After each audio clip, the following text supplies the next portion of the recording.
Jesús. Bendiga. Poderoso Jesús. Aleluya. Ya estamos totalmente en vivo. Saludamos, amén, a los hermanos en la fe, familiares, amigos, compañeros, todos los que van a estar ahí en la sintonía. Reciba un abrazo fraterno en el nombre de nuestro Señor Jesucristo. Gloria al Señor. Estamos ya aquí preparados para recibir el pan de la enseñanza del Señor. Aleluya. Y queremos compartirla con usted. No queremos ser egoístas. Queremos que usted la pueda recibir en su casa. Así que si usted tiene, ¿verdad?, su Biblia ahí, amén, nos acompaña en la Escritura en Hechos capítulo número 3, verso 19. Gloria al Señor. Aleluya. Es el pasaje que vamos a estar utilizando como base. Si usted tiene, verdad, aleluya, una libreta, un papel, un bolígrafo, haga sus anotaciones. Gloria al Señor, porque vamos a estar discutiendo un tema que es determinante, ¿verdad?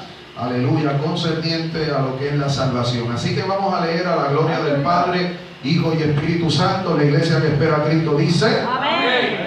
Dice Hechos capítulo 3 y verso 19 de la siguiente manera: así que arrepentíos y convertíos para que sean borrados vuestros pecados, para que vengan de la presencia del Señor tiempos de refrigerio, y Él envía a Jesucristo que os fue antes anunciado. Señor, gracias por tu palabra poderosa.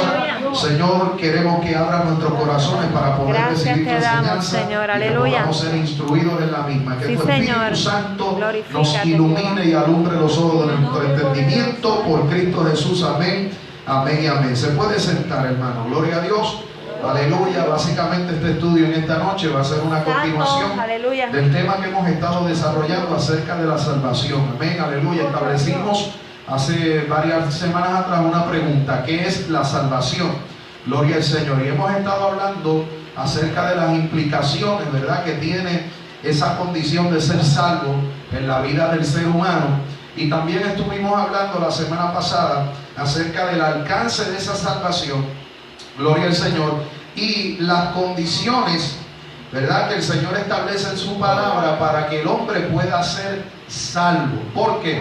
Porque vimos, ¿verdad?, por allá por Hebreos capítulo número 12, aleluya, que la Biblia describe a Jesús como el autor y consumador de nuestra fe. Es decir, que esta salvación tiene un autor, amén, alguien que la ha efectuado, alguien que la ha aleluya, iniciado. Y no solo eso, sino que tiene el poder también para concluir ese proceso de salvación en cada uno de nosotros.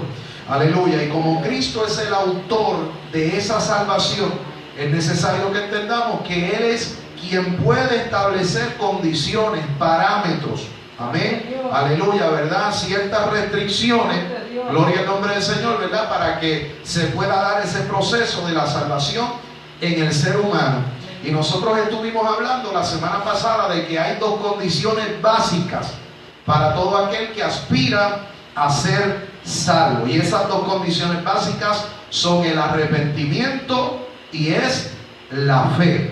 Amén. Es el arrepentimiento y es la fe. Ahora, cuando hablamos de arrepentimiento, ¿verdad?, para traer, aleluya, recapitular un poquito. Cuando hablamos de arrepentimiento, hermano, esa palabra es una palabra griega, ¿verdad?, en el original, que significa, aleluya, un cambio en el pensamiento. ¿Ok? Arrepentimiento tiene que ver con un cambio en el pensamiento. Gloria al Señor. Es la palabra griega metanoia. ¿Ok? Gloria al Señor. Esa palabra nos sugiere que todo aquel que verdaderamente se ha arrepentido muestra un cambio interno. No solamente, ¿verdad?, aleluya, en su forma de ver las cosas, sino que hay un cambio en su voluntad. Como vimos la semana pasada, hay un cambio en su voluntad, hay un cambio, gloria al Señor, en la forma en la que ve las cosas. Hay un cambio, gloria al Señor, interno, que se va a ir manifestando con expresiones de fe. Por allá por Romanos capítulo número 10, verso 9 y 10, ¿verdad?, que fueron los textos que utilizamos la semana pasada. Dijimos, aleluya, que hay una obra que el Señor comienza internamente y luego se expresa externamente con una confesión de fe. Así que las dos condiciones básicas para que una persona pueda ser salva, aleluya, requieren arrepentimiento en primer lugar y requieren también la fe. hablamos de todas las implicaciones que esto tiene. Gloria al nombre del Señor. Para mencionarlas por encimita, dijimos que cuando una persona verdaderamente se arrepiente, aleluya, comienza a tener un sentido de culpabilidad, comienza a sentir culpa, ¿verdad?, por sus pecados. También dijimos que su pensamiento acerca de Dios es cambiado por completo. Comienza a ver a Dios tal y como Dios se ha revelado en su palabra, y no a través de concepciones humanas ni a través de criterios personales, sino que la persona comienza a ver a Dios tal y como Dios se ha revelado en su palabra. También dijimos que esta persona comienza a ver la real definición acerca del pecado. Antes nosotros trabajábamos, ¿verdad?, y tratábamos con el pecado livianamente, pero ahora tenemos una conciencia plena de que la paga del pecado es ¿qué?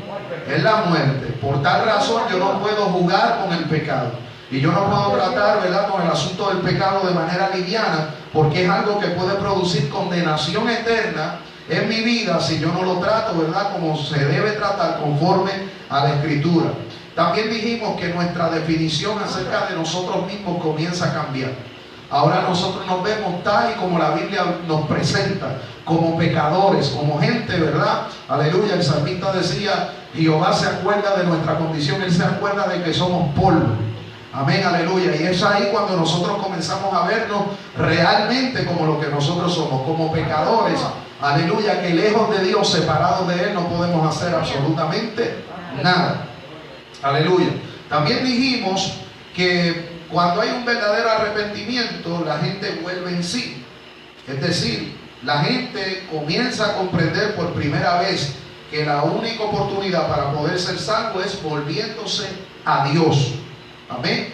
Y es cuando la gente toma, ¿verdad?, esa decisión, vuelve en sí y dice, espérate, si yo sigo por este camino me voy a perder. Tengo que acercarme a Dios. De manera, aleluya, que estas son algunas de las implicaciones que tiene el verdadero arrepentimiento. Pero en esta noche nosotros vamos a hablar acerca de lo que es el falso arrepentimiento y lo que es la falsa fe o una fe falsa. Amén. Gloria al nombre del Señor. ¿Por qué? Porque hay actitudes, hay conductas, hay comportamientos que la gente a veces adopta dentro de la iglesia que parecen tener, ¿verdad?, un genuino arrepentimiento, pero que no necesariamente es así. ¿Ok? Así que en esta noche yo quiero que nosotros podamos estudiar un poco ese arrepentimiento y fe espurios, ¿verdad? Es un término que se utiliza, pero aleluya, vamos a decirlo para que nadie se confunda, como arrepentimiento y fe falsos. ¿Ok? Arrepentimiento y fe falsos. Ok. En primer lugar, existen las condiciones en las cuales el pecador pudiera pensar que ha obtenido la salvación, pero realmente esa salvación no se ha operado en él. Lo primero que quiero dejar claro es lo siguiente: existe la probabilidad de que una persona piense y esté convencida en sí misma de que realmente ha sido salvo, cuando en realidad nunca lo ha sido. Y yo creo que eso es, hermano, lo peor que le puede suceder a cualquier persona dentro de la iglesia. Pensar que estamos salvos cuando realmente estamos perdidos. Vivir una vida engañándonos a nosotros mismos, ¿verdad? O estando plenamente convencidos de que el Señor realizó una obra de salvación en nosotros cuando en realidad no es así. Eso es lo peor, eso es lo más trágico que le puede suceder a cualquier persona. Aleluya, vivir toda una vida en el Evangelio. Gloria al Señor. Conocer la Biblia, participar del culto público incluso, gloria al Señor, participar de las actividades de la iglesia, sin embargo no tener garantía alguna de que verdaderamente ha sido salvo. Eso es lo más triste que le puede pasar a una persona. De hecho, para que usted tenga una idea, anote por ahí Mateo capítulo 7, luego usted busca los versos. Es más, vamos a buscarlo rapidito porque yo no lo tenía en el bosquejo, pero quiero compartirle texto para que usted vea que esa situación sí puede ocurrir y sí se puede dar dentro de la iglesia. Mateo capítulo número 7. Gloria al Señor. Mateo capítulo número 7. Y quiero que vayamos a la altura del verso número 21. Mateo capítulo número 7, verso número 21. Mire lo que dice la Escritura. Aquí está hablando de una persona que pretende ser creyente. Escuche eso. Una persona que pretende y que está convencida de que es un verdadero creyente. Mira lo que dice la Escritura: no todo el que me dice Señor, Señor, entrará en el reino de los cielos. Wow. O sea, esta persona está convencida en sí misma de que es un creyente. Esta persona incluso llama Señor a Cristo. Y no se queda ahí, sino que si usted continúa leyendo, el Señor dice que en el verso 22, que estos, cuando el Señor les declare que no los conoce y que no pueden tener acceso al cielo, le van a presentar el siguiente argumento: Señor, ¿no profetizamos en tu nombre y en tu nombre echamos fuera demonios? Escuche eso. Y en tu nombre hicimos muchos milagros. Entonces el Señor les declarará como: nunca os conocí, apártense de mí, hacedores de maldad. Así que la Biblia es clara y es enfática a la hora de describir lo que es un verdadero creyente. Eso nada tiene que ver con hacer milagros o con tener simplemente una profesión verbal acerca de Jesús. Tiene unas implicaciones mucho más profundas, hermano. Cualquiera por ahí puede hacerse llamar cristiano. Cualquiera. De hecho, ahora ser cristiano es algo como cool, algo chic, ¿verdad que sí? Ahora todo el mundo dice que cree en Dios. Ahora todo el mundo profesa ser cristiano. Y tú ves la gente, como he dicho en otras ocasiones, se ganan premios matando a la juventud, llevando un mensaje de inmoralidad, un mensaje, ¿verdad?, aleluya, destructivo para nuestros jóvenes. Y ellos se jactan de que es Dios el que los puso en ese lugar, que es Dios el que los ha llevado a esa plataforma, es Dios el que les ha dado el causante de su éxito, quien está detrás de todo eso. Sin embargo, no porque una persona profese verbalmente que Cristo es el Señor, que Jesús es el dueño de su vida, necesariamente ha sido salvado por Dios. Porque cuando Jesús vuelva, amén, a buscar a su iglesia, Él no viene buscando dones, Él no viene buscando ministerios, ni viene buscando, aleluya, milagros. Él no viene buscando señales. Amén. A Dios nada de eso le impresiona, porque Él es el Dios de todo poder, Él es el Dios de las señales. Él lo que viene a buscar es fruto. Y Juan el Bautista nos sugiere que ese fruto es un fruto digno de arrepentimiento. Ve, ahí caímos en el tema. Fruto digno de arrepentimiento, es decir, obras externas que van a manifestar una condición interna de salvación. Eso no necesariamente tiene que ver con lo que yo diga por mi boca. ¿Ok? Y esto es uno de los pasajes, hermano, que cuando usted lo lea, procure que usted tiemble cuando usted lea pasajes como estos. Procure que el temor de Jehová, hermano, crezca cada vez más en su corazón cuando usted lea pasajes como estos. Porque se nos está diciendo, no es una garantía de que te vas a salvar por el simple hecho de lo que tú hagas en la obra o por lo que tú digas acerca de Dios. Eso no garantiza la salvación. Aleluya. Así que la Biblia establece claramente que hay condiciones en donde el pecador pudiera llegar a pensar que ha obtenido la salvación, pero que realmente esa salvación no se ha operado. ¿Por qué razón? Porque no hay un cumplimiento explícito de estas dos condiciones: arrepentimiento y fe. ¿Cuál era el problema de esta gente de Mateo capítulo 7, verso 21? Piensen que ellos tenían fe. Estas señales seguirán a los que creen. Echaban fuera demonios, ¿verdad? Aleluya, hacían milagros. Pero el Señor da en el punto clave del por qué no tenían acceso al reino de los cielos, diciéndole: apártense de mí, yo nunca los conocí, hacedores de maldad. La versión original dice hacedores de iniquidad. Una persona inicua es una persona que no se sujeta a la ley de Dios. Y nadie, hermano, puede someterse a la ley de Dios sin que antes se haya arrepentido. Solamente aquellos que se han arrepentido de todo corazón ante la presencia de Cristo son aquellos que pueden vivir y pueden guardar la ley de Dios que está revelada en la palabra del Señor. Es decir, esta gente hacía milagros, hacía señales, profesaban a Cristo como su Salvador, pero no se sujetaban, no estaban sujetos a la palabra de Dios. No daban un testimonio ni interno ni externo de ser verdaderos creyentes. Y la Biblia dice que aquellos que son verdaderos discípulos guardan la palabra de Dios. Así que esto es muy sencillo, hermano. Aleluya, ¿verdad? Y luego vamos a ver, porque eso es otro estudio que tenemos. Gloria al Señor, ¿verdad? ¿Cuáles son las evidencias de que verdaderamente hemos sido salvos?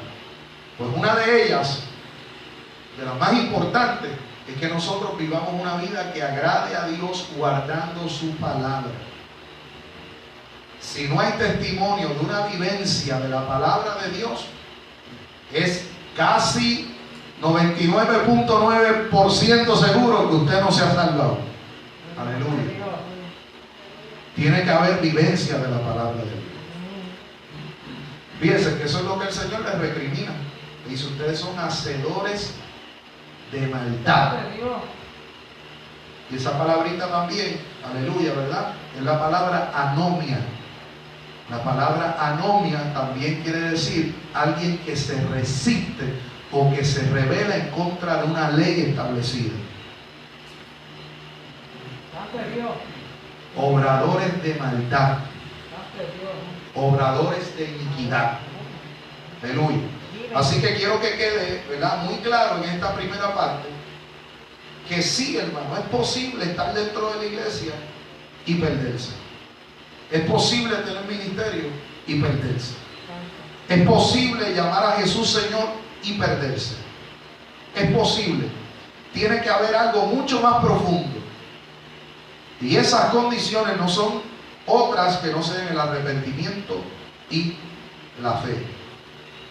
Por eso es que nosotros tenemos que tener muy bien definido qué realmente es el arrepentimiento. Aleluya, el arrepentimiento genuino, el bíblico, y cuál no es arrepentimiento. Para que a la luz de esa enseñanza nosotros podamos evaluarnos a nosotros mismos. No que usted comience ahora a evaluar al hermanito, a la hermanita, al familiar, a tu esposa, a tu esposo. Evalúese usted mismo. La Biblia nos invita a que nosotros nos examinemos para ver si estamos en la fe. Vamos a evaluarnos a nosotros mismos a la luz de la poderosa palabra de Dios, para ver si verdaderamente nosotros hemos sido salvados por Él. Mire, aleluya. La tristeza, aunque puede ser un indicativo de que una persona siente, ¿verdad?, o ha nacido arrepentimiento en su corazón, no necesariamente tampoco ese es del todo la verdad de un genuino arrepentimiento. ¿Por qué? La Biblia dice que hay una tristeza que es según el mundo. Eso está en 2 Corintios capítulo 7, verso 10. 2 Corintios 7, 10. Hay una tristeza que es según el mundo, que produce muerte. Pero hay una tristeza que es según Dios, que produce arrepentimiento. ¿Ok? Y ese arrepentimiento es el arrepentimiento genuino. De la misma manera, la Biblia nos sugiere que así como hay un arrepentimiento falso y un arrepentimiento genuino, también hay una fe falsa y hay una fe genuina. Por ejemplo, Primera de Timoteo 1:5. Primera de Timoteo, capítulo 1, verso número 5. Gloria a Dios. Vamos a ver si lo encuentro por aquí rapidito.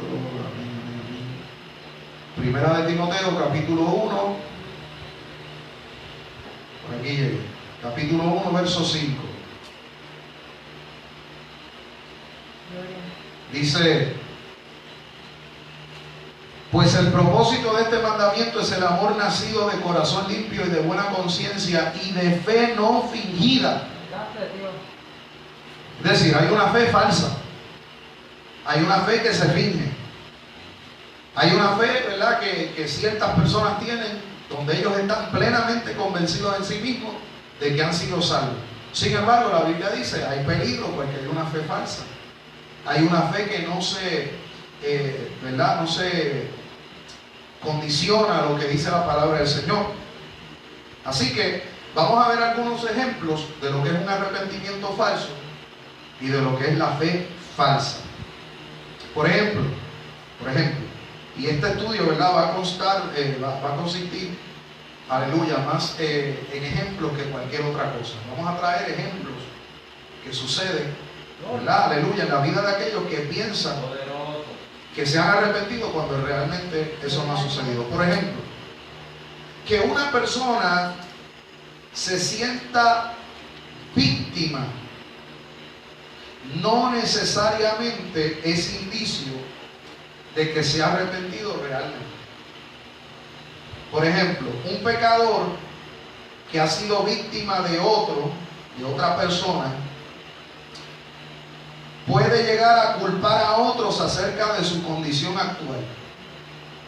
Esa persona pasa al frente, llora en el altar y está arrepentido, ¿verdad?, hasta cierto punto, pero simplemente porque se acuerda del daño que le hicieron y ve todo eso como una injusticia en su contra.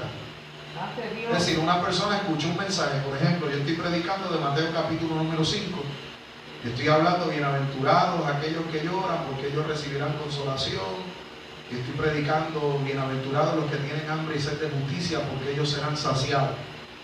Yo estoy predicando de eso y esa persona se siente identificada con ese mensaje porque en su vida personal ha pasado por distintas injusticias. Y esa persona pasa llorando al altar porque el mensaje le tocó, pero no ha nacido un arrepentimiento en ese corazón. Esa persona lo único que está buscando es que el Señor pueda satisfacer su hambre y sed de justicia, es decir, venganza.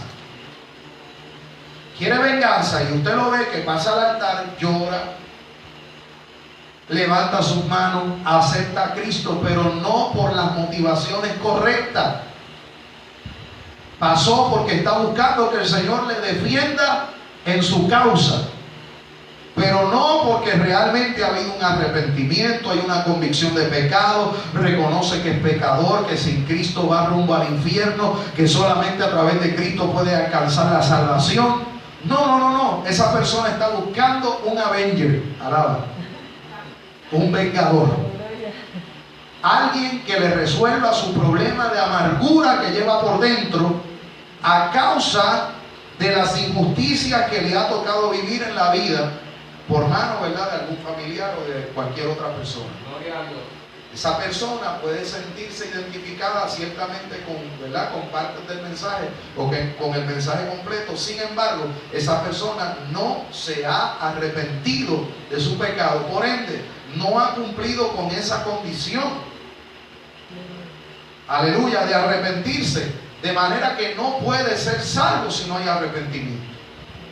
Puede creer que es verdad todo lo que está predicando el predicador, puede creer que todo lo que el Señor ha prometido en su palabra lo puede creer con todo su corazón y decir es verdad, pero hasta que no haya un convencimiento pleno y un arrepentimiento pleno, esa persona no es salvo. Y es por eso, hermano, que usted notará que hay gente que con el tiempo no perseveran, no duran en el Evangelio. Porque como aceptaron a Cristo por las motivaciones equivocadas y no por las condiciones bíblicas que el Señor establece, cuando pasa el tiempo y se da cuenta de que no todo es como él se imaginaba o como él pensaba que Dios iba a hacer las cosas, no perseveran y se van. Amén, aleluya. Estoy hablando en términos generales, hermano.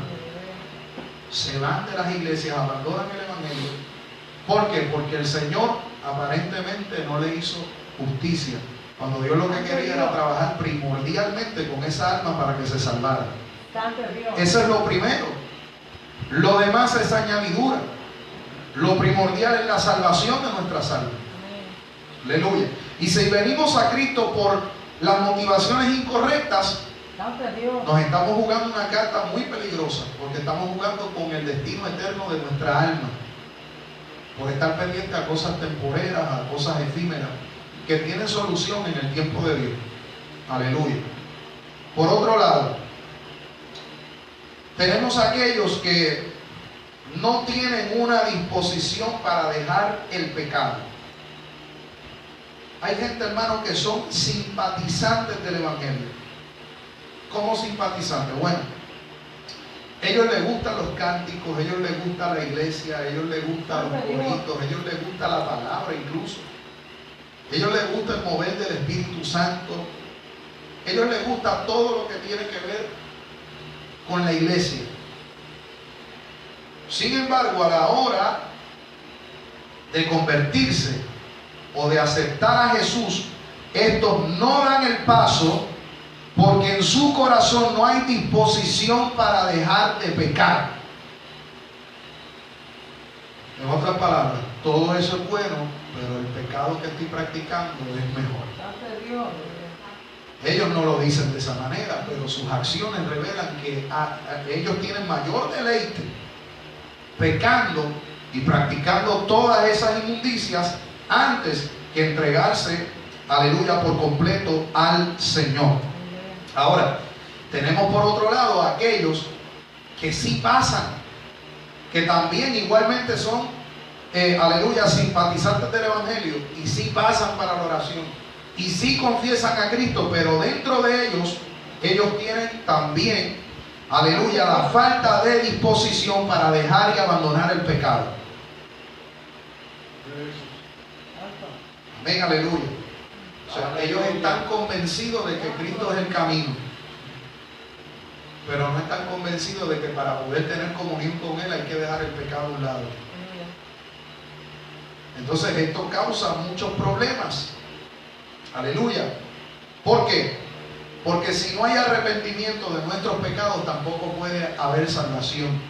Por eso yo siempre he dicho, la oración pública de fe, la confesión pública, es importante, es muy importante, pero nada de eso sirve si en el corazón Dios no ha obrado, ¿verdad?, por el Espíritu Santo, una obra de arrepentimiento y fe genuina.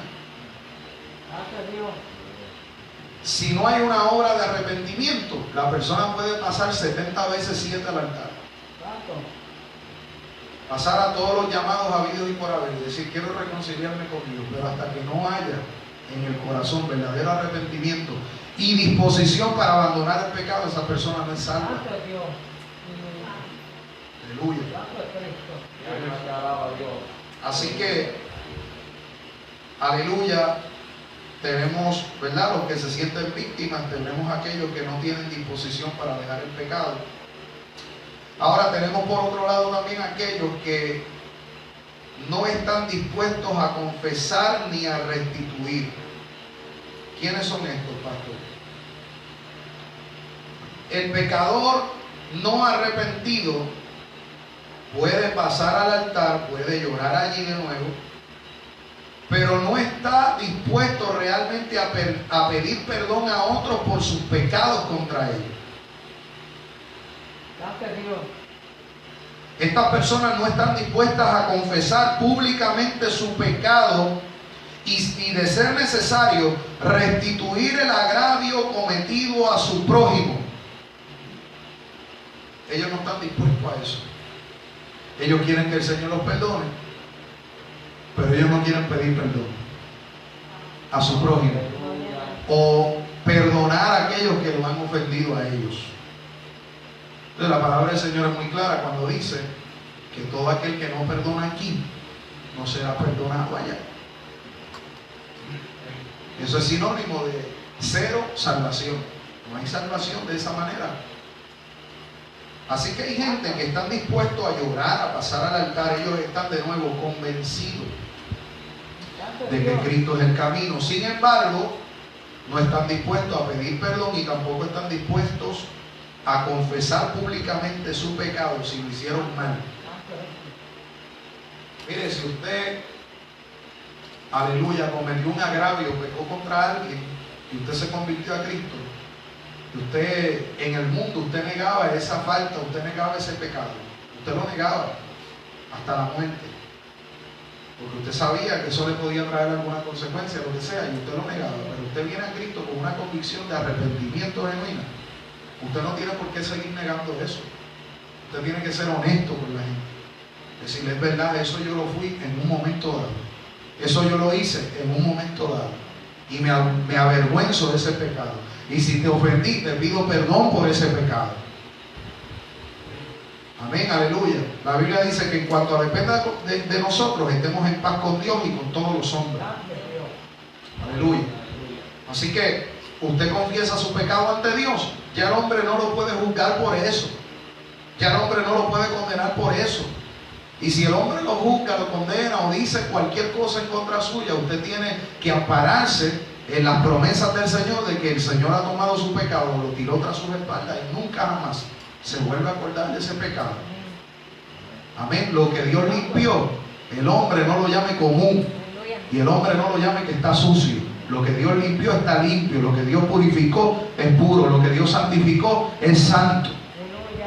Y lo que diga la gente viene sobrando. Aleluya. Pero hay gente que no le gusta. Pero nosotros tenemos ejemplos. Mire, por ejemplo, Lucas capítulo 19. Tenemos un hombre llamado Zaqueo. Ese hombre, ¿verdad?, estafaba a la gente. Un estafador. Cuando Cristo le dice, de cierto te digo que hoy es necesario que yo pose en tu casa, se reunieron, estaban en una cena, y estaban hablando, estaban conversando, y parece que el mensaje de Jesús lo ministró tan poderosamente que él decidió restituirle a quienes él había defraudado, cuadruplicado lo que él les había retenido, lo que les había estafado. O sea, él estaba haciendo restitución. Eso habla de un verdadero arrepentimiento. Yo recuerdo que cuando yo me convertí, uno por uno yo empecé a llamar a la gente que yo le había hecho daño para pedir perdón. Algunos me perdonaron, otros no me quisieron perdonar. Pero ya yo tenía el perdón que necesitaba mi alma, que es el de Jesús. Y para yo tener mi conciencia clara, limpia, porque era un asunto de mi conciencia con Dios. Yo no podía verme perseverando en una iglesia sabiendo que había gente, ¿verdad? Aleluya, con mala voluntad hacia mi persona por las cosas malas que yo había hecho. Inmediatamente yo comencé. Y los que no pude llamar y no pude, ¿verdad?, le dije, Señor, pónmelo uno a uno en el camino. Que yo me lo pueda encontrar, que yo pueda hablar y que yo pueda dar testimonio de la obra que tú hiciste en mí. Y así exactamente el Señor lo hizo. Dios fue poniéndolos uno por uno en mi camino. Y cuando hablaba con ellos me decía, wow, olvídate de eso. Eso pasó. Ya eso no importa, verdaderamente hay un cambio en tu vida. Se ve a leguas que Cristo te cambió. Pero cuando nosotros nos resistimos a todo esto, a pedir perdón, a hacer restitución, es porque realmente, hermano, aleluya, no ha habido un arrepentimiento genuino que se ha dado en nuestro corazón. Ahora, están aquellos también que únicamente sienten remordimiento y no arrepentimiento. Están aquellos que sienten remordimiento, es decir, hay un pecador impenitente, ¿verdad?, un pecador practicante, este siente remordimiento por sus actos, se declara culpable de ellos, pero siempre se justifica a su nombre. Hay gente que siente remordimiento, que saben que lo están haciendo mal, pero siempre andan justificándose. Y le voy a decir algo, aunque ciertamente hay hermanos que sí son salvos, que el Espíritu Santo da testimonio de que sí son salvos, a veces, aún siendo salvos, se caen en esta conducta. donde todo el tiempo queremos justificarnos a nosotros mismos. Yo soy así porque me dijeron. Yo soy así porque me hicieron. Yo soy así por X o Y razón. Y yo creo que Dios ha sido bastante claro en su palabra. Y de hecho aquí Dios ha ministrado a algunos para decirle: lo que tú estás pasando no es una excusa para que vivas en desobediencia. Yo una vez lo dije, no sé si lo dije aquí, lo dije, creo que lo publiqué también en las redes sociales, y dije lo siguiente: Dios nunca excusará nuestro desánimo para aceptar nuestra desobediencia. Aleluya. Lo voy a repetir: Dios nunca excusará nuestro desánimo para aceptar nuestra desobediencia. ¿Qué significa eso? Usted puede estar arrastrado en el suelo. Usted puede estar, hermano, que ya no aguante un golpe más y una prueba más en su vida. Pero eso jamás será un pretexto suficiente delante de Dios para que nosotros seamos rebeldes y no hagamos lo que Dios espera que nosotros hagamos. Usted puede estar desanimado. Usted puede estar con una prueba que usted dice: no aguanto más esta prueba. Pero Dios no va a excusar tu desánimo para aceptar tu desobediencia, porque la desobediencia es pecado. Y si usted piensa de esa manera, aleluya, usted lo que está pensando es que Dios es un Dios que acepta nuestro pecado y que lo va a pasar por alto. No, hermano. Por eso yo he sido testigo como Dios le ha hablado a gente en este lugar. Le ha dicho: estás pasando la prueba, estás pasando un momento difícil, pero tienes que hacer mi voluntad. Eso no es opcional, hermano. Eso no es si yo quiero, si puedo, si me siento, si no me siento. Es que hay que hacer la voluntad de Dios, te sientas como te sientas. Eso no es una opción. Esto es como el matrimonio. Aunque la gente ha devaluado el matrimonio, ese pacto matrimonial hasta el piso, que ya la gente tiene eso como si fuera a cambiarse las medias. Pero el matrimonio es un pacto, en las buenas, en las malas, en la escasez, en la abundancia, en la enfermedad, en la salud. Es un pacto, hermano, serio, que hacemos ante la presencia de Jehová. Y cada caso tiene sus particularidades, ¿verdad? Para que nadie vaya a malinterpretar lo que estoy diciendo. Cada caso tiene sus particularidades. Y cada caso es individual. No todos los casos se juzgan igual. Pero en el Señor es de la misma manera, hermano. Hay que serle fiel a Dios. ¿Te sientas bien? No te sientas bien. Tengas ánimo, no tengas ánimo. Te sientas como te sientas, hay que serle fiel a Dios. Y si usted aprende eso desde ya, desde este discipulado, y usted lo comienza a poner en práctica, eso no significa que mañana no te vas a equivocar. Sí, te vas a equivocar y vas a tropezar. Claro que sí. Pero si comienzas a aprender eso desde ya, a honrar a Dios no importando cómo tú te sientas, Dios te va a honrar. Dios te va a bendecir. Dios te va a levantar cuando tú necesitas, aleluya, que Él te levante. Dios lo va a hacer. Aleluya. Pero hay que aprender a honrar a Dios, hermano, aun cuando uno no siente hacer nada. No tiene que obedecer a Dios. Y eso no es ser hipócrita, eso es ser obediente. Porque usted está anteponiendo su condición y cómo usted se siente para obedecer y honrar a Dios con su obediencia. Hay gente que deja de hacer la voluntad de Dios porque se sienten hipócritas. Yo no voy a predicar si mira cómo yo me siento. ¿Para qué yo voy a cantar?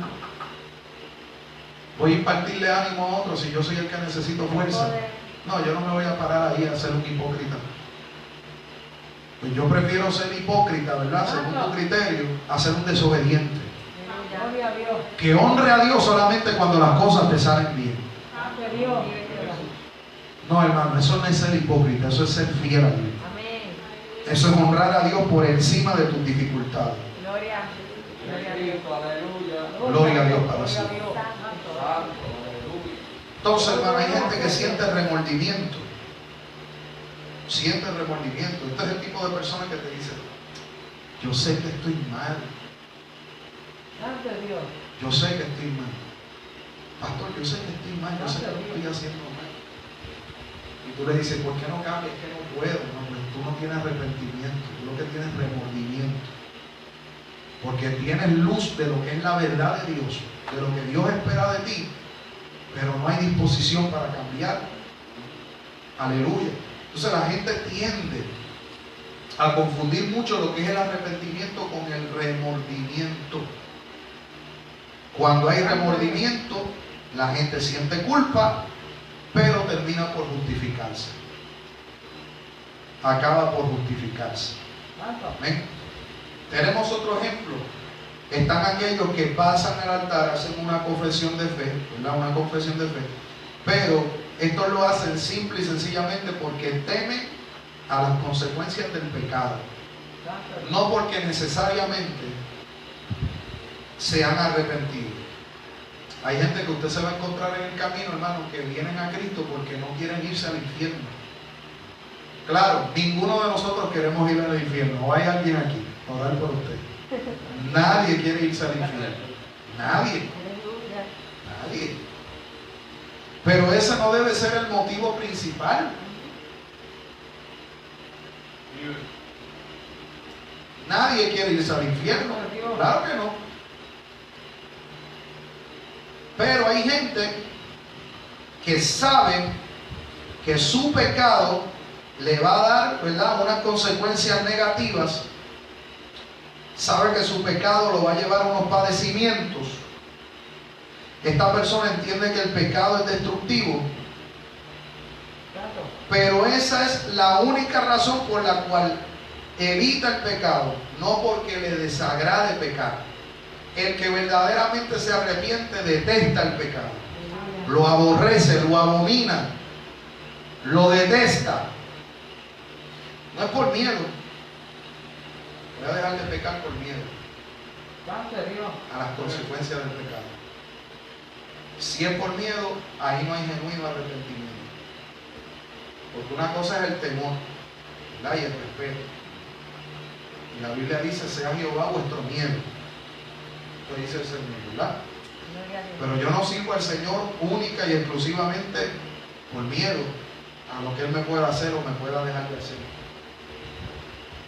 Por eso es que yo no creo mucho en esos testimonios que la gente dice, no, que yo estoy aquí porque el Señor me obligó. ¿El Señor qué? El Señor me obligó. El Señor me dijo que escogiera la vida o que escogiera la muerte. Y yo creo que Dios te puede decir eso, pero te está diciendo eso para que reflexiones y nazca en tu corazón un genuino arrepentimiento. Pero no es para que tú digas, ah, pues lo voy a aceptar porque si no me fusilan. O sea, esa no es la forma en la cual Dios trabaja, hermano. Esa no es la forma. Cuando Dios habla a los muchachitos en los caseríos, cuando vamos a la calle y el Señor les habla, es porque Dios quiere. La Biblia dice, Dios no quiere la muerte del que muere. Dios quiere darle una oportunidad de vida a esa persona para que disfrute de una relación, una comunión personal con Él de amor, no de miedo. No de miedo. Así que hay gente que teme las consecuencias de su pecado, pero no necesariamente detestan el pecado. Usted sabía que nosotros estamos llamados a amar lo que Dios ama y a odiar lo que Dios odia. Pastor, no diga que Dios odia el pecado. Dios detesta las prácticas pecaminosas. Dios no las soporta. Y nosotros estamos llamados a amar lo que Él ama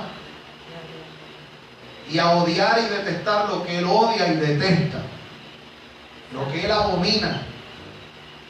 Nosotros tenemos, y si ese sentir no está en su corazón, pídaselo al Señor. Señor, que el pecado que yo sienta, sí, pero comenzando por usted mismo. Hay gente que detesta el pecado de los demás menos el de ellos. Ay, santo, eso bajó, mira, vía WhatsApp, alaba. WhatsApp celestial. Su nombre es gloria. Hay gente que detesta el pecado de todo el mundo menos el de ellos. El de ellos lo abrazan y se sienten cómodos con él. No, ese es el primer pecado que tú tienes que detectar, el que hay en tu propia vida. Señor, aleluya. Aleluya. Poderoso. Gloria al Señor. Aleluya. Ahora, hay otros, ¿verdad?, que son aquellos que hacen una reforma parcial en su conducta. Es decir, es el tipo de pecador que no ha tenido un cambio en su corazón, por lo que únicamente deja algunas prácticas que le parecían las más malas, pero hay otras que las continúa practicando. Yo conozco gente que eran drogadictos y se metieron en un programa, se limpiaron,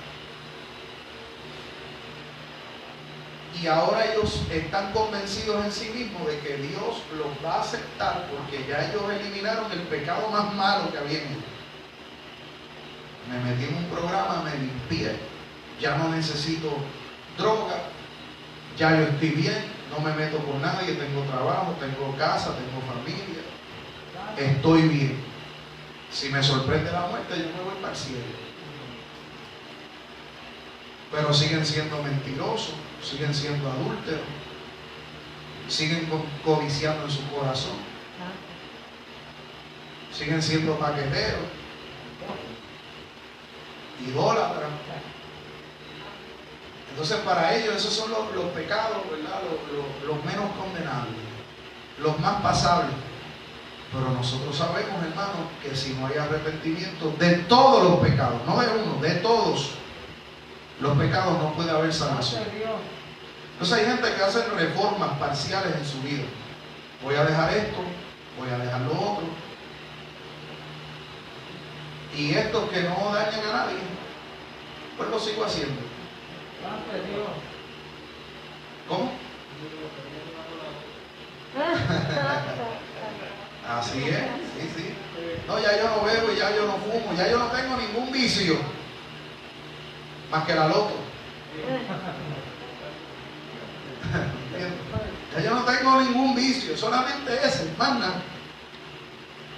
La Biblia dice: cualquiera que ofende la ley de Dios en cualquiera de estos puntos transgrede la ley completa. Así que no hay forma de que alguien diga: voy a hacer una reforma parcial, voy a dejar estos pecados que parecen que son los más malos, los más escandalosos, y estos otros que no ofenden tanto, pues los voy a seguir practicando. No, hermano. No. Quien actúa de tal forma no se ha arrepentido. Están aquellos también que se arrepienten aparentemente por un día, pero al siguiente vuelven al pecado. Estos son los que vienen el domingo, vienen a la reunión, piden perdón a Dios, pero vuelven al mismo ciclo una y otra vez. Una y otra vez. Y de nuevo, puedes pasar a todos los llamados habidos y por haber.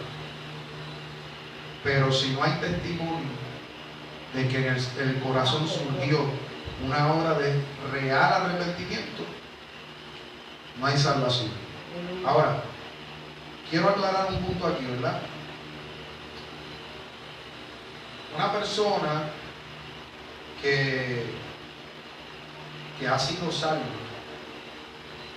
puede tener lucha con el pecado, ¿sí o no? Es salvo, pero tiene lucha con el pecado. Y podemos ver que esa persona quizás tenga ciertos desvaríos en su caminar cristiano. No por eso vamos a juzgarle y a decirle que no es salvo. Quiero aclarar eso, porque ese tipo de lucha todos en algún momento dado la hemos experimentado, o quizás usted la ha experimentado, donde usted ya ha sido salvo, usted está perseverando, hay un tiempo de bendición, de refrigerio en su vida, pero llega un momento donde usted está lidiando con algo. Usted pasa y usted se esfuerza y usted quiere el anhelo, y como dijo, usted puede pasar a todos los llamados, levantar sus manos, confesar su pecado, y de nuevo reincide. Eso es otro tema, cómo lidiar con los pecados en los que reincidimos, ¿verdad? Eso es otro tema que podemos tratar más adelante. Pero esa persona no necesariamente está perdido. Es salvo, pero tiene una lucha. Ahora, 1 Juan 3:8 dice: el que practica el pecado es del diablo. Pero que yo reincida en alguna práctica por ignorancia o por lo que sea, no significa necesariamente que yo estoy perdiendo el tiempo en la iglesia. Hay luchas que a ti te van a costar más trabajo que otras. ¿Y sabes qué? Todos estamos luchando contra el pecado. Todos. Todos. A veces a mí, hermano, mire, uno aprende tanto en este camino. Y yo era así. Yo era de los que no podemos tolerar el pecado en la iglesia. Y es verdad, no podemos tolerar el pecado en la iglesia. Pero, hermano, ¿a dónde usted cree que Cristo trae el pecador para restaurarlo? Entonces, si vamos a estar echando para afuera a todo el mundo porque pecan, pues entonces nos quedamos sin iglesia. Porque en eso consiste una iglesia. Somos santos en Cristo Jesús, pero eso no significa que no hay remanente pecaminoso en nuestros miembros, en nuestro cuerpo, corruptible. Y que hay hermanos que van a tener luchas con el pecado, algunos en mayor medida, otros en menor medida. Y yo no estoy predicando una gracia barata ni licencia para pecar, hermano. Lo que quiero hacer es ser realista con esto. Por eso todas las epístolas contienen instrucciones claras y contundentes para los creyentes, para que eviten el andar pecando. Pero el mismo Juan dice: pero hijitos, si alguno ha pecado, él mismo reconoce que dentro de la iglesia hay gente que va a pecar. Entonces, yo no quiero un museo de santos. Quiero gente, y Dios quiere gente honesta, que sepan reconocer cuando pecan, cuando fallan, y se acerquen a Él para que Él los restaure, los perdone, los levante. Claro que no podemos trabajar de manera liviana el pecado, claro que no. Aquí hay gente que sabe que yo le he dicho: si tú no te enderezas te vas al infierno, Satanás te va a llevar. Aquí hay gente que sabe que yo se lo he dicho de frente: si no te enderezas el diablo te lleva. Así, porque ya se lo he dicho, ¿verdad? Usted sabe cómo yo soy, que yo le busco la vueltita, se lo digo, ¿verdad? Pero hay momentos, hermano, que hay que bajarle con el marrón al agua. Si no te enderezas y sigue así, Satanás te va a llevar, porque es la verdad. Y el pecado no podemos pasarle paños tibios, ni podemos pasarle la mano, pero tampoco podemos tratar a la gente. Mira, la Biblia dice: si tú encuentras algún hermano, si algún hermano es sorprendido en alguna falta, vosotros que sois espirituales, restaurarle con espíritu de mansedumbre, no sea que tú también seas tentado. ¿Qué dice? Si tú te consideras espiritual, entonces yo veo lo contrario en la iglesia. Gente que son unos santurrones, que son los más espirituales, y lo que hacen es echando a la gente para afuera porque cometieron un error o pecaron. Y mandando a la gente para afuera de la iglesia. Claro, eso es fácil cuando tú no fuiste el que estuviste en esa cruz derramando tu sangre para perdonar a esa gente, para traerlos al arrepentimiento. Por eso yo tengo mucho cuidado también con los predicadores, con los ministros que se traen a la iglesia a ministrar. Ustedes saben el trabajo que dan: oración, ayuno, horas de intercesión, consejería, para tratar de levantar un alma y que venga alguien en cuestión de media hora, una hora, que la tire para el mundo. Aleluya. Fácil, hermano. Yo no quisiera estar en los zapatos de un predicador así. O sea, lo que a Cristo le costó precio de sangre, nosotros vamos a tratarlo como tal. Algo que yo siempre trato de tener en mi mente es que a mí me dejaron, aunque yo soy parte de ese cuerpo de Cristo, Pero a mí me dejaron la encomienda de cuidar la novia de Cristo. Me la dejaron encargada. Tengo que cuidarla, tengo que velar por ella, tengo que protegerla, tengo que alimentarla, vestirla, bañarla, hay que cuidarla. Imagínense que usted, cualquiera de ustedes, le dejen encargada la novia de Jesús. Dicen, esto es lo que quiero que tú hagas con ella. Y usted no la alimenta, usted no la viste, usted no la calza, usted la deja toda abandonada. ¿Qué cree usted que va a hacer Cristo con usted cuando Él vuelva y encuentre a su novia maltratada? Aleluya. Mi alma adora a Dios. ¿Qué usted cree que Cristo va a hacer? ¿Te va a dar un premio por eso? ¿Te va a dar un galardón por eso? Si yo le doy a la encomienda a algún hermano, no sé, a alguien que me cuide a Ana porque yo me voy de viaje,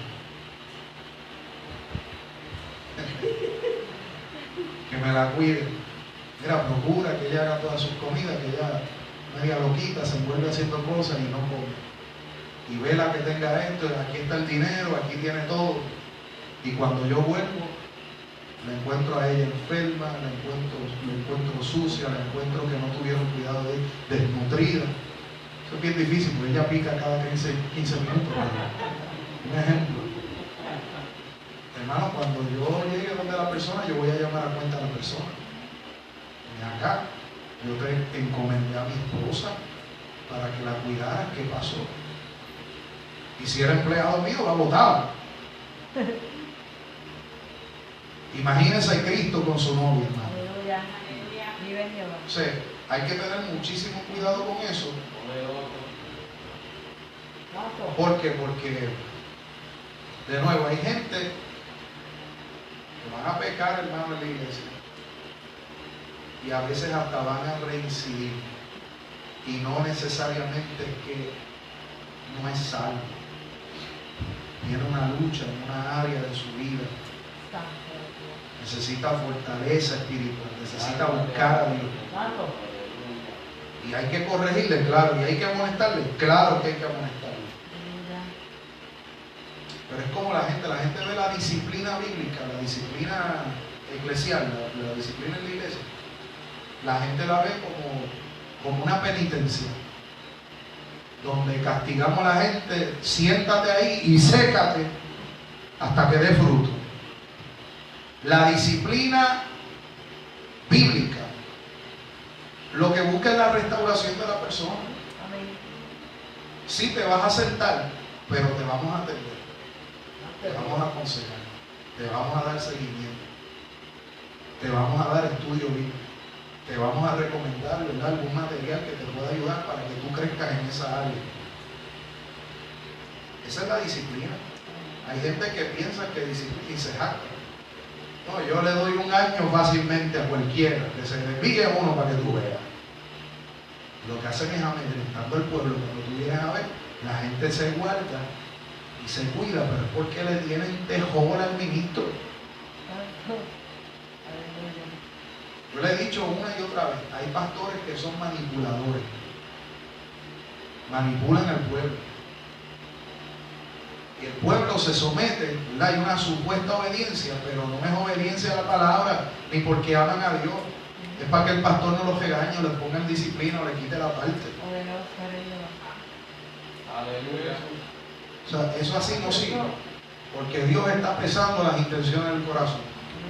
Dice, yo sé que tú te estás guardando, pero te estás guardando para el pastor, que no es para mí. ¿Entiendes? Entonces, eso así no funciona, hermano. Miren, aleluya. Hay gente que no se arrepienten o que no han alcanzado la salvación, ¿verdad?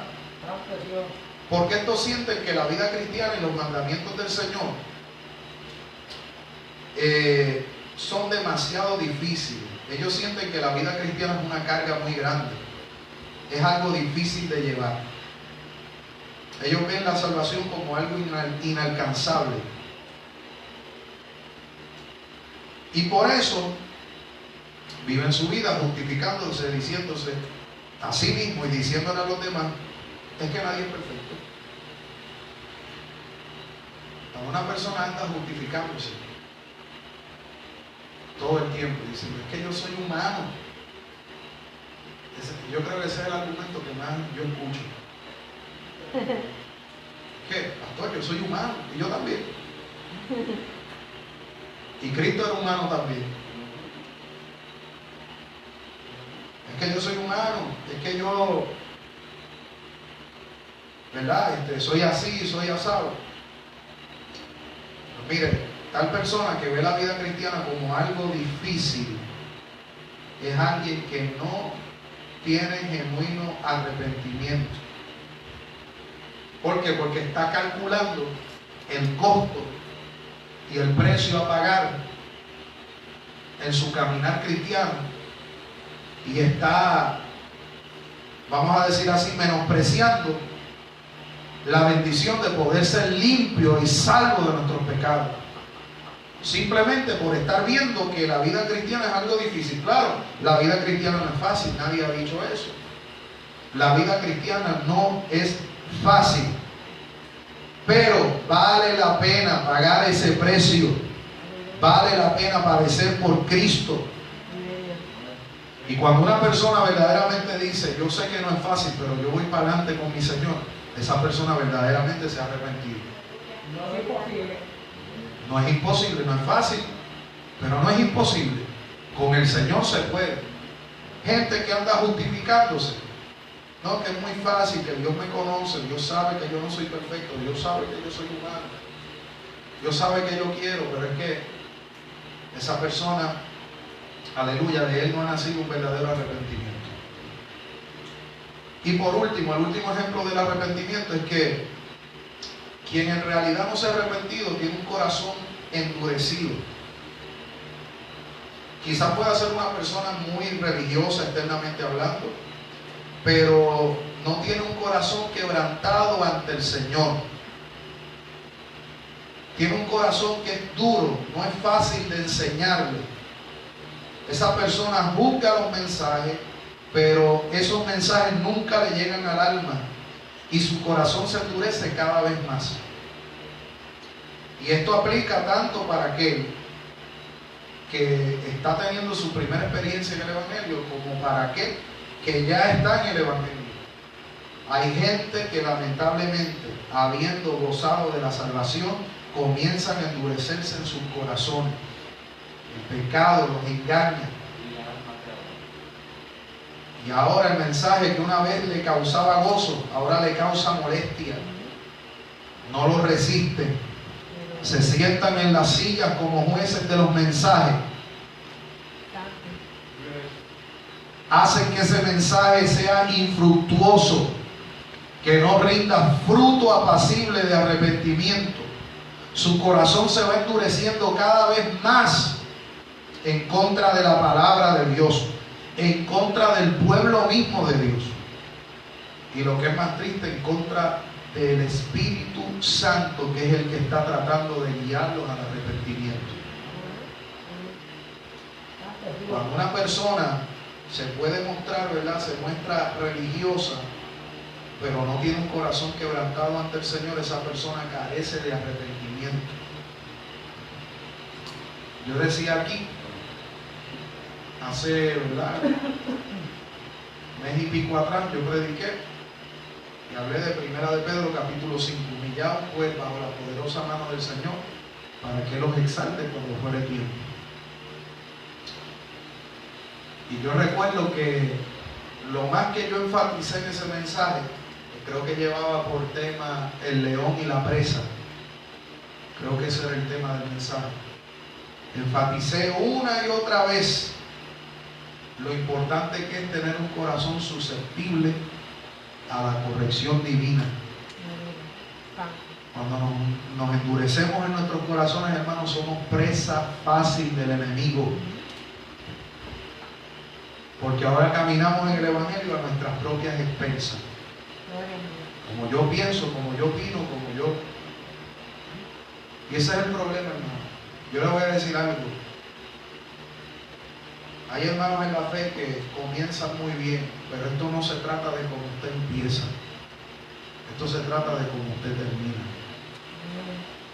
Hay hermanos que comienzan en el Evangelio muy sumisos, muy abiertos a escuchar el consejo bíblico, el consejo pastoral. Lo que es más, antes de tomar cualquier decisión importante, lo consultaban primeramente con Dios y lo consultaban con el ángel de la iglesia. Pero llegó el tiempo donde comenzaron a desviar su corazón para alcanzar propósitos conforme a su concupiscencia y no conforme a la voluntad de Dios. Y como el ángel de la iglesia, el pastor, el predicador, el mensajero, quien sea, les declaraba exactamente lo que ellos no querían escuchar, se van endureciendo. Se hacen sabios en su propia opinión. Ya no consultan a Dios, mucho menos consultan al pastor. No consultan la Biblia. Y Dios puede hablar 70 veces 7 lo mismo, mensaje tras mensaje, a través de los de la casa y a través de ministros que vienen de afuera que no conocen la situación de ninguno de nosotros. Y la gente sigue endurecida. Aleluya. Y aunque no lo acepten, ese endurecimiento habla de orgullo, habla de soberbia, habla de altivez, habla de falta de humildad. Es triste porque el principio de la caída es la altivez. Es triste. Pidámosle siempre a Dios que nos dé un corazón sensible a su voz, entendiendo que su voz se manifiesta de distintas maneras. Dios te habla a tu conciencia, Dios te habla a tu corazón, Dios te habla por la palabra, Dios te habla por las circunstancias, Dios te habla a través de la naturaleza, Dios te habla a través de un ministro, Dios te habla a través de tu pastor. Dios te habla de diversas maneras. Dios te habla por tu esposa, por tu esposo. Pero si tú no tienes el oído afinado para escuchar la voz de Dios, Dios puede estar gritándote, diciéndote, mira, no lo hagas. Pero como tú estás tan decidido a hacer lo que te propusiste en tu corazón, no escuchas a Dios hablando. Y eso es triste, hermano. Eso es triste. Para mí, yo creo que de las cosas más fuertes que uno vive en el ministerio, cualquiera que sea, evangelístico, pastoral, lo que sea, para mí yo creo que lo más triste es tener que ver cómo la gente destruye sus propias vidas, habiéndole el Señor hablado y advertido para darle la victoria. Yo creo que eso es lo más triste que hay. Que el Señor te hable de antemano, que el Señor te diga, que el Señor te aconseje, que el Señor traiga palabras de advertencia y que la persona haga caso omiso y termine por destruir su familia, destruir su matrimonio, destruirse a sí mismo, terminar en el mundo, terminar apartado. Eso, quien ama las almas realmente, hermano, eso lo ve.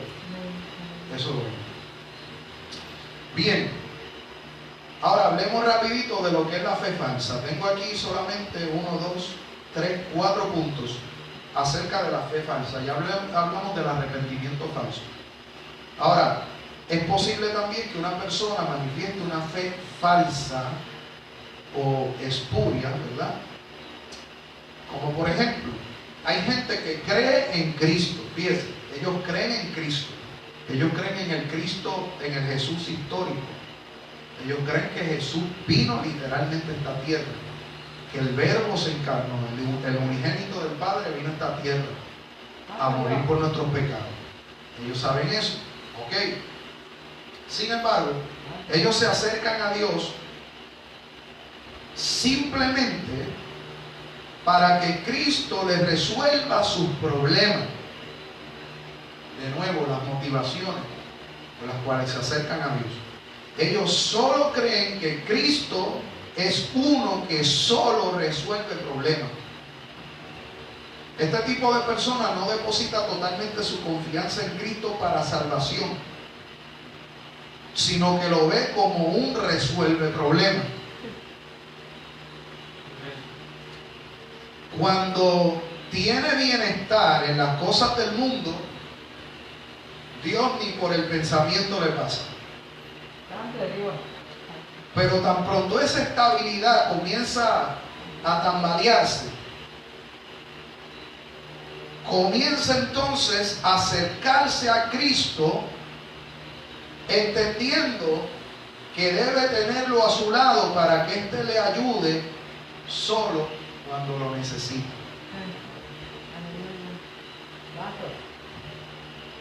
Esa persona no es salva.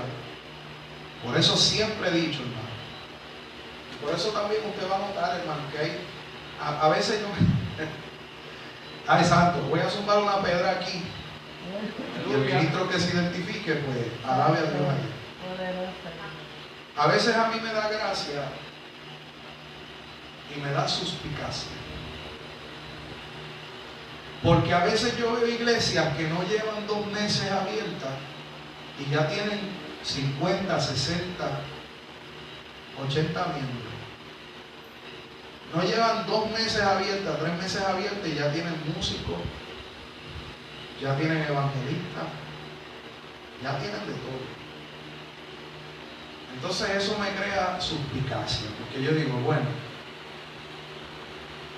o este se fue una pecera ajena a pescar, ¿entiendes? Que casi siempre es así. O 2,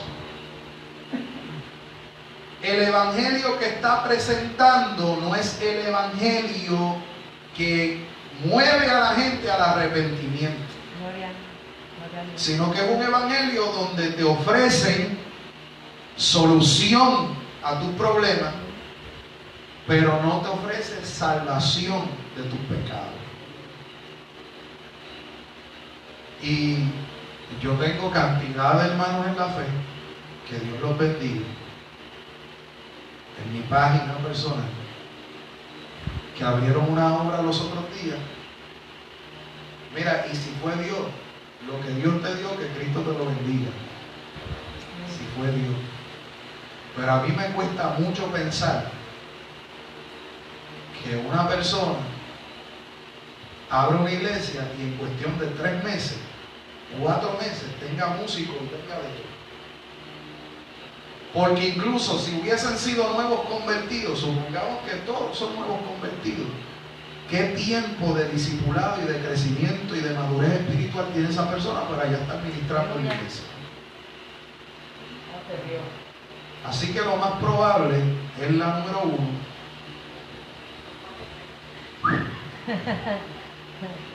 O la número 2, que le están vendiendo villas y castillas a la gente, y la gente. Por eso, hermano, toda iglesia bíblica, y mi conciencia siempre, yo descanso en el Señor en eso, toda iglesia bíblica, que predique el evangelio tal y como la Biblia lo enseña, el crecimiento puede ser lento, pero va a tener un fruto que perdure y que prevalezca. Por eso yo no me ajoro. Seguimos trabajando, seguimos haciendo, pero mira lo que Dios está haciendo en estos discipulados. Dios está forjando el carácter de gente. Dios está formando discípulos. Una iglesia saludable. Por eso es que usted, cualquier sanganete por ahí, no puede venirle usted a predicar cualquier mensaje, porque usted rápido lo identifica, porque tiene fundamento.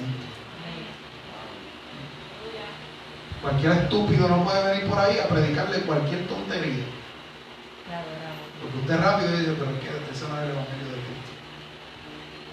Y yo prefiero tener 15 que tengan fundamento en Cristo Jesús, a tener 50 que sean superficiales y que en un momento dado Cuando venga el viento y el río azote con ímpetu, esa casa no va a prevalecer. Te adoramos,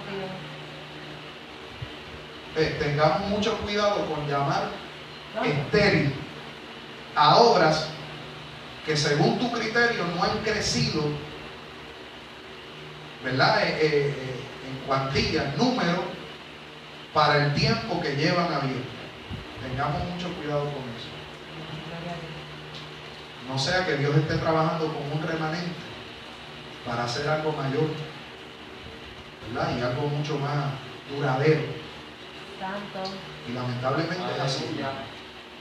Así que Cristo no solamente resuelve problemas, y usted cuando predique el Evangelio, vuelvo y enfatizo, declarar a la gente la verdad del Evangelio. Lo que usted está aprendiendo de la palabra de Dios es lo que usted tiene que decirle a la gente. Santo. Claro que Dios resuelve problemas matrimoniales, claro que Dios lo hace, que Dios te puede sanar, claro, pero ese no es el centro del Evangelio. Vive, aleluya. El problema más grande del ser humano se llama pecado. Te adoramos. Amén, aleluya. Bien, Santo. mire esto, cree en Cristo, pero no solamente cree en Él. O sea, hay gente que cree que Cristo murió por él o por ella en la cruz del Calvario, pero no alcanza a entender que solamente por la fe en Él es posible ser salvo o ser salva. Por esta razón, estos se auxilian o se refugian en otras cosas que consideran como recursos adicionales. Por ejemplo, hay gente que piensa que Cristo murió para darle salvación, pero que para ellos ser salvos, adicionalmente tienen que dar dinero a alguna causa benéfica o hacer algunas buenas obras para poder obtener la salvación. Eso es lo que se llama la salvación por obra. Hay gente que sabe que Cristo murió por ellos, etcétera, pero ellos quieren añadirle algo más. Tengo que hacer esto para salvarme. Tengo que hacer aquello para salvarme. La salvación es única y exclusivamente por gracia, por medio de la fe en Cristo Jesús. La salvación no es por obras, para que nadie se gloríe. Efesios capítulo 2, versos 8 y 9. Gloria a Jesús. Así que, no, que la salvación se gana. Yo creía que Cristo la había ganado ya. Aleluya. Estoy aquí para ganarme la salvación, ¿de verdad? O sea, que lo que Cristo hizo no fue suficiente. Si usted cree así, usted está poniendo su confianza en su esfuerzo humano y no en la obra de Jesús en la cruz del Calvario. Claro, aquí hay que perseverar. Eso lo hemos dicho innumerables veces. Hay que perseverar, hay que guardarse, hay que ser santo, hay que apartarse del pecado, hay que orar, hay que ayunar, hay que hacer un montón de cosas. Amén. Gloria. Amén. Pero eso lo hacemos, hermano, como fruto de esa salvación. Lo hacemos porque ya somos salvos. No lo hacemos para salvarnos, lo hacemos porque ya hemos sido salvados. Ve que son dos cosas diferentes. Gloria a Dios. Mira, la Biblia dice que todo aquel que es salvo tiene por fruto la santificación. Hay gente que dice, hay que vivir en santidad para tú salvarte. Y sí, eso tiene cierta verdad, pero estamos enseñando que la santificación tiene como fruto salvación. Y es al revés. La salvación tiene como fruto la santificación. Es al revés. La santidad es el resultado de haber sido salvo. No es al revés. Yo no soy salvo porque soy santo. Yo soy santo porque soy salvo. Parece un trabalengua, pero es la realidad, hermano. Aleluya. Ahora, están aquellos que tienen una fe meramente intelectual. Culmino.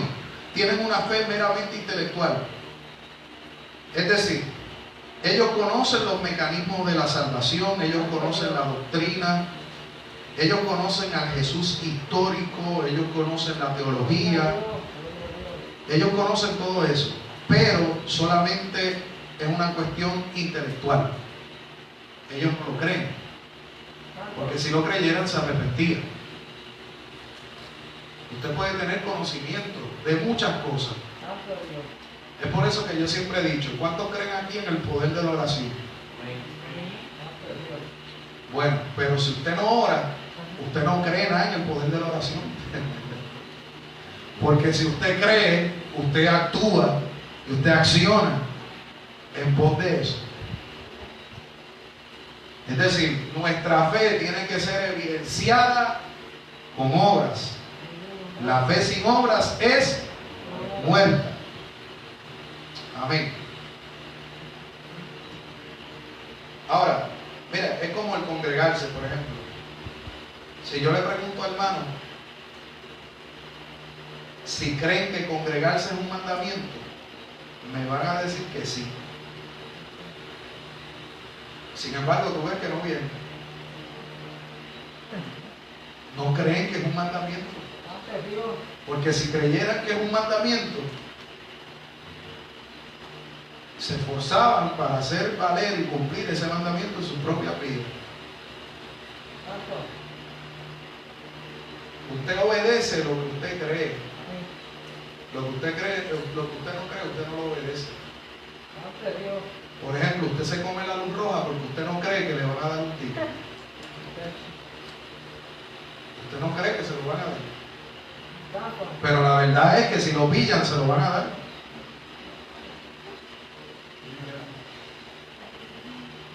Cuando nosotros no hacemos cosas en el Evangelio, es porque no creemos que van a haber consecuencias.